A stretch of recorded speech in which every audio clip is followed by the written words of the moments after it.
about the strategies to improve the empathy, I'm going to give you broader level action points. Again, action points means not the philosophy, action point, because these are the strategies. The strategy is what? Strategy is action plan. Simple. There is a goal. What is the goal? Goal is to improve empathy, right?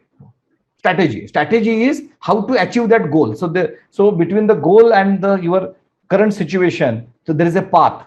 That path is a strategy. Simple. So what is that path? So that, let us talk about that path.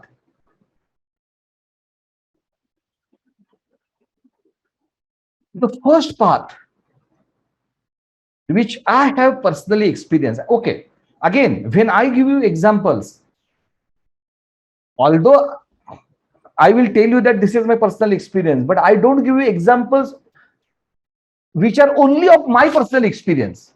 I make it a point that are these examples of many people experience, right? Are this example a representative? Then only I share, because there can be some very unique experience I have had. So there is no point in I generalizing it and I telling that this unique experience is the strategy. No. If there is a evidence, right, there is a good amount of sample size in the market, then only I am sharing that example. And this is the first point, is explore the world. So they say that who is the wise person? The wise person is the person 12 गावचं पाणी पिलेला, means who has drank the water of 12 villages or the 12 towns. Right. So this used to be the words of the wisdom in the older generation. What is the meaning? That when you see the world, you automatically experience different perspectives, different belief system, right? And you become more open. So exploring the world with curiosity. Now, for example, you are exploring the world only for fun. You are not interested in anything, right? So, of course, when person explores the world, he has to be curious, otherwise he will not explore the world. So it is obvious, but still, I just want to be very specific here. Explore the world with curiosity is the biggest strategy to enhance your empathy. When you see the world will give you all the lessons. You will see the beauty in diversity. You will see, oh my God, I was thinking this so bad, but in this country, this is so good. And this has happened with me. See, I belong from a very small town, Satara. It's a small town, not that developed, just say 100 kilometers from Pune. So my childhood education happened in Satara, and then from the 6th standard onwards, then I studied in Pune. But still, the major part of my childhood, not the adolescence, but I'm talking about the childhood and my primary education happened in Satara in vernacular language, Marathi language. I have studied in Marathi language. I came to English, the hybrid English, only I think in the 7th or 8th class, when there was a science in English and some languages and all that, like that hybrid pattern used to be there. And the full English I only experienced when I went to engineering, right? So there I had some kind of beliefs, right? So, okay, this is good, this is bad, or this is right, this is wrong. But when I saw the world, when I traveled across the world, I understood, oh my God, what was my belief system and what is the reality, right? I was having some very fancy concept about non-veg, about liquor, and about the various behaviors and the tradition of man, woman, and a variety of the things. Right? In spite of my education of engineering and MBA and all that, because our education doesn't teach us that. Our education is focused on technical knowledge, management knowledge, and all that, functional knowledge. Education doesn't teach you to open up your mind. For that, you have to explore the world with curiosity. There is another technique. Because, for example, someone will say, sir, means not possible for us to travel the world and all that, right? Means right now at this particular stage, we don't have that opportunity. It's possible. Fortunately, my career gave me that opportunity, and practically I have seen half of the world, right? But if that opportunity is not there, then read literary fiction. Fiction I'm talking about, not management books and who am I and Ved and Vedant. Of course, you read it, then it is great. I mean, I'm not saying that it is not important. It is very, very important. But forget about that. Even if you read literary fiction, your empathy and understanding of the human beings, because these are the characters, the way they explain, the way the story is there, the way the plot is there. It is all, see, people cannot read if there is no emotional content.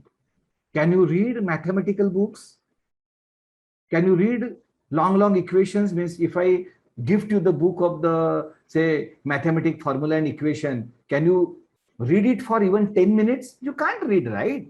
So the human beings are wired to sense emotions, right? So literary fiction, because all literary fiction is with the stories, with the emotions, with the characters, with the beliefs, right? With the traditions, with the cultural background, with the plot setting, right? That opens up your mind, provided, again, means I have not put it in the bracket because then it looks too teachy, right? Provided you take a lesson from everything. You don't go by words. It is not the plot. It is not the Othello. It is not the Shakespeare. It is not the Shakespeare's character. It is the lesson from that particular thing. So you have to reflect. Shravan, Manan, Nidhidasan. You have to Manan. Okay, so what this story is telling, right? If you go into that particular kind of thinking and you do not go only for the surface, but you try to go to the depth. Okay, what is the purpose of this story? What is the lesson this story is giving me, right? So the lesson can be do, lesson can be don't, right? So there can be so this is the beauty of the literary fiction. Read it. If you read literary fiction, your empathy quotient will increase for sure. 101% I'm sure. This is all my experience, huh? This is not from any book. This entire slide is my creation. This is not from Coach Study Guide or any book. This is my creation. I am sharing my experience with you. Be aware of your beliefs and biases. Like I already told you, I was having so many beliefs and biases from my cultural background, right? Means from my upbringing, what my parents told me, what I've seen in my family, what I've seen in my friend circle. So my beliefs and biases. But when I see the world, they all vanish, right? They all vanish. So this point number one takes care of your beliefs and biases as well. And of course, you need to use Zohari window and all that self-awareness, what we have already seen in this particular program. So I'm not going to repeat that. But when you seek the feedback, you also sometimes come to know about your beliefs and biases, which otherwise you are not aware of. Someone else can tell you because you are blind to your that particular thought process. Someone will say, okay, you basically react like this, you talk like this, right? So be aware of your beliefs and biases. And the quality of emotionally intelligent human being is that emotionally intelligent human being do not have any strong belief. I'm very particular when I say something of significance. Strong belief is the underlying word, not the belief, strong belief. Your beliefs should change if there is a evidence, if there is a experience. You can't say, no. I'm not ready to view this particular experience. This is wrong only. This is my belief that, okay, no. It's a sign of of course, not only emotional intelligence, this is a sign of a fool actually, right? So be aware. That is, what is that strong beliefs and the biases you are having? It is human to have beliefs and the biases, right? Means I'm not saying that you shouldn't have any belief or any bias. No, but are you having the strong beliefs, right? with what confidence, or with what say uh, with what evidence you have that strong belief?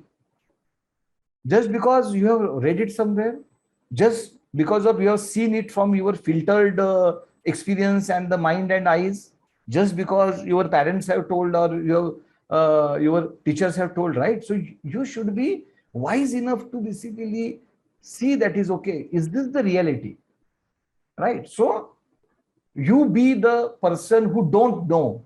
If you don't know, then you will not have the strong belief and strong biases. If you think you know, then there is a high possibility that you will have strong belief and strong biases, right? And one of the fantastic technique of increase your empathy is to first be vulnerable. Go and tell people that is okay, I am not good at this. Of course, I'm not asking you to give some secrets to the people who they can use it against you. No, no, no. So of course, means most of you must have read Chanakya and all that. So you understand the common sense, right? Within that particular wisdom, right? How to become vulnerable, how to become authentic. Again, means I think I am repeating this statement, but I want to repeat it purposely. People like people who makes mistakes. People like people who make mistakes. This is the human mind. People do not like perfect people. People do not like people who are always right. But many times, what is our tendency? I want to be always right. I want to be perfect, right? That is not what people like, right? I'm not saying you become a people pleaser. I'm saying you become a wise. Because in that particular quest of perfection, in that particular quest of always be right, you are creating unnecessary tremendous stress in your life. It is killing your body and mind. Not necessary, not necessary. And not only it is hurting you, it is hurting your relations also. So it's a fool who will basically go after the things which are harming himself as well as which are harming his or her relations with the society, right? So be vulnerable. Tell people, okay, I'm not good at this, but that doesn't mean that you are bad. You are not good at this, but you are good in so many points. But on this particular aspect, I'm not good. Fantastic. So this is what you should be. So authenticity is a key in becoming empathetic and to enhance your social skill. Authenticity is a key, because when you are not authentic, people already know it. You don't know that people know it. When you fake anything, when you exaggerate anything, believe me when I say this, people know it. But they will never show you that know it. They'll say, oh my God, what? Oh, such a success. Oh, fantastic. Congrats. Fantastic. You are great. As soon as you go away, fake. Again, I am not saying that is you should not express your achievements and all that. Of course, but be authentic, right? If there is 100, tell 99. Do not tell 101. This again, I am telling you from the perspective of the social skills. I'm telling you from the perspective of empathy, because empathy is coming under your social awareness and social skills, right? So tell 99, but tell that, right? So I am favoring you telling people, right? I'm not at all telling you do, but never exaggerate anything. Because once you exaggerate, means, for example, you tell 100, 101, people will talk about only that exaggerated 1 point. They will not talk about that 100, right? They will say, okay, this particular person is fake because this particular thing is excess. Are Baba, but this 101, only 1 point is excess. There is a reality in 100. They will not talk about that, right? So instead of that, talk 99. Tell slightly less, but tell it effectively. Tell your achievement, tell your plan, right? Tell your accomplishment to them, right? If there is 100, tell them 99. This is a trick. Again, all coming from experience, all coming from experience. I have gone through this because major part of my career was in marketing and business development. So I have experienced this. Whenever I have exaggerated anything, right? Temporarily, I thought that I'm benefiting, I'm convincing, I'm all that. But in long term, I have always lost, not at a personal level, I'm talking about at a professional level, on the organizational level, because you are overcommitting. So undercommit and give people more, right? So this is the right strategy, and this is the strategy which is related to the psychology of the people. Empathy comes with attention. That's it. The attention is the foundation of empathy. You be observant. You have attention for the sake of attention, right? Many times you have to do the things for the sake of the things. Simple. Principle. What is my principle? My principle is that when other person will talk to me, I will give attention to that particular person, not only the words, but the body language. And I will think about, okay, how this person might be feeling right now. I will not be 100% confident and sure about the feelings and emotions, but I will think, okay, so this is my process. What is my process? Number one, when someone is talking to me, I will, number one, of course, listen to the words and the content. I will also observe the body language, and I will also think what is the emotions and the feeling that person might be feeling. You are not sure, but you are just okay. You are just thinking about emotions and feelings. Why? Because as soon as you think, automatically you will see their expressions and the nuances of the emotions, which will give you more and more ideas. So attention is the foundation. So if you say, tell me the biggest point to enhance empathy, attention. All other points secondary. Attention is the number one point. The highest weightage point in enhancing your empathy is to just give attention. Just be mindful. Just be mindful to the moment. I think in my webinar on the group coaching or something, I saw one of my students, I think Gayatri, has put this particular Aristotle's or someone's three thoughts. So the person in front of me right now is the most important thing to me. The person in front of me is right now the most important. This particular moment, right, is the most important moment to me, and there was something else, right? So the idea is you be present, be mindful. That is okay. Right now, if I am discussing with this person, I am giving my not only attention, but I am giving all the importance to this person. So this is my principle. Okay, this person is good, bad is secondary. Whether I'm liking that person or not liking that person is secondary, right? If I am talking to that particular person as a principle, I am mindful. I am giving my full attention to that person. I am being mindful of that particular present moment. Is the principle what you have to have, right? Means you should not do the things only for result of the benefit.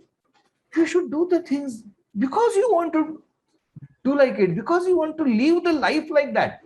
Not necessarily you want to become rich or famous or something. Of course, means in your agenda, there can be some pointers related to the money, related to the fame, blah, blah, blah. But should all the pointers must give you some benefit?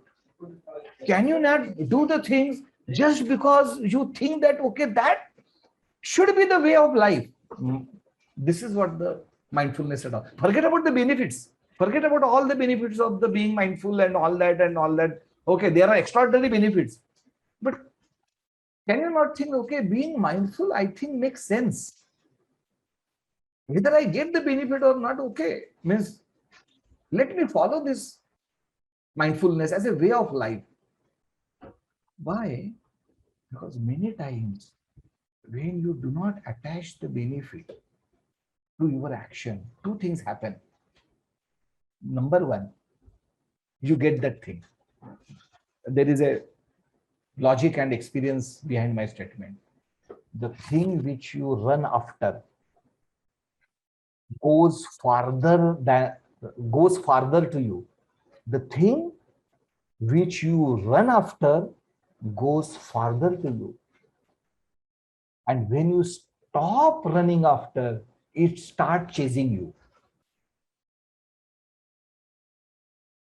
Fact of life. Because when you are so much result focused, automatically your focus on process goes down, because mind can focus only one thing at a time, result or process. Once your all attention goes to the result or the benefit, you lose track of the process, and this is the problem. Once you become mindful for some benefit, your mindfulness suffers. Why? Because your focus is on the benefit, not on the process of being mindful. So be mindful just for the sake, just follow the process. Many times you are so enthused in the benefit. What vibes you give, you don't know. You give the vibes which are contrary to your goal. You want to achieve it, but that so much of the result orientation, right, is actually detrimental to you.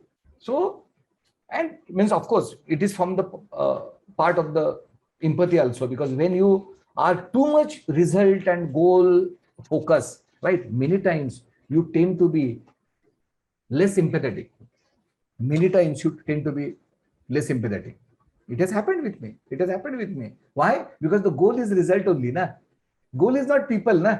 Goal is only result. Goal is not process, na. Anyhow, I have to get the result. This is the problem with the result. Again, I am not advocating you should not focus on the result. You must have the 100% clarity on the result. That is, okay, I want to achieve this. And then you should have a strategy to achieve the result. You should have the process to achieve the result. Once you have the strategy and process, just focus on the strategy and the process. Don't focus on the result is what I'm talking. Be mindful of the process is what I'm talking about. Automatically, you defocusing on the result and you focusing on the process and you focusing and you becoming the mindful will increase your empathy level. The behavioral and the conversational intelligence are core to empathy. Behavioral intelligence, I have already given you examples. Conversational intelligence, I will give you one very simple example. You will find many, or you can give me meaning.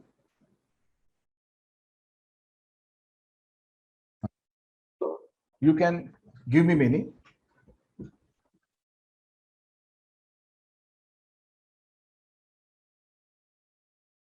Okay, I think I had created that question also in the EI test, I think. Okay. How it happens when we are listening to anyone and when we are intensely listening to anyone, automatically it plays in our mind like a movie. We see the pictures and we see the story in our mind. And if the story that other person is telling resonates with our life experience, we immediately start telling our story. Oh, wait, Acha, okay, this is same thing happened to me. Okay. This is anti, okay, not anti-conversational, this is conversational foolishness. Do not put your finger into their story.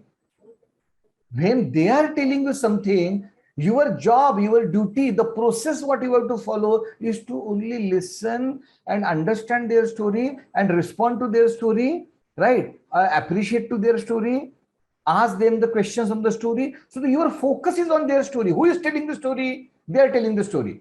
Just because they have told you the story and because of that some memory has clicked in your mind, you should not interrupt that person and start telling your story. And believe me, most of the people do this unconsciously, not consciously.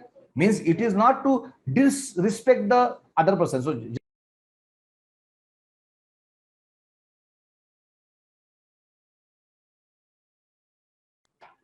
So unconsciously, why? Because your brain is now having a chemical reaction wherein that chemicals are telling you some happy memory, some sad memory, or some excitement, and because of that you are telling. Means it is not intentional, it is the process of the limbic system. Because when you are telling something which I am resonating, I go back to that particular memories, the chemicals flow in my brain and the body, and then I express myself. It's a natural process. I'm not saying it is non-natural, but is it conversationally intelligent? Absolutely not.